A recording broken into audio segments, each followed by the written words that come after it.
I don't be understanding that type of shit. Supposed to be a nigga who bless a nigga. That's why them niggas will never be bigger than Drake ever in life.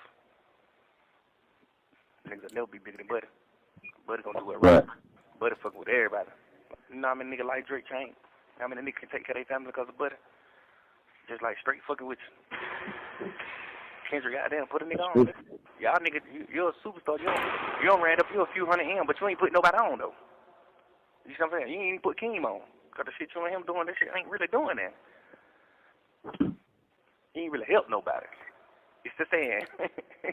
Keem ain't big, Keem love hell, man. He can't sell no fucking ticket. Watch out. You gonna get like the real streets and the real people fucking with you. You gonna get the East Coast fucking. East Coast ain't fucking with you, bro.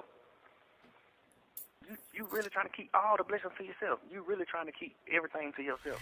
Say what you want about Young Thug and these leaked jail cell calls, but he's 100% right about this. See, Drake is somebody who changed the entire trajectory of hip-hop, not just with his own music, but with what he did for others. Drake built bridges. He reached back, did features, and put people on, whether it was Atlanta artists, Memphis artists, Toronto artists, or even UK drill rappers. Drake's handshakes and features gave people spotlight. He gave them credibility, he introduced them to new fan bases, and ultimately pushed the culture forward. You can't tell the story of modern day hip hop without Drake's collaborations being the glue that connected all the regions, sounds, and generations together. Meanwhile, Kendrick Lamar refuses to do that. He's made a career out of isolation. He doesn't do features with Atlanta artists unless it benefits him. The South has carried hip hop for the last 25 years. Atlanta is the capital of hip hop. The sound, the trends, the artists who shaped the game, almost all of them came out of Atlanta and the South. Yet Kendrick chooses to ignore that. Why?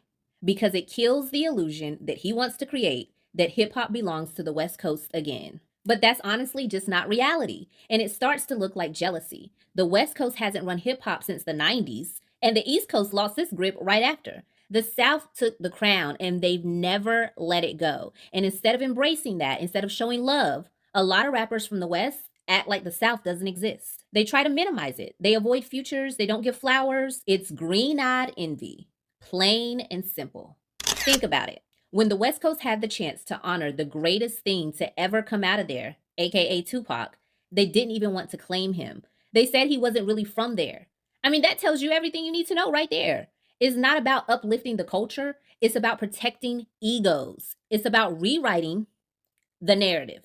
And I mean, we got to be honest. Envy has always been woven into the DNA of the West. I mean, gang culture is basically built on it. Somebody else has what you want. You don't want to work harder. You don't want to find your own lane. So you take it. I mean, that mentality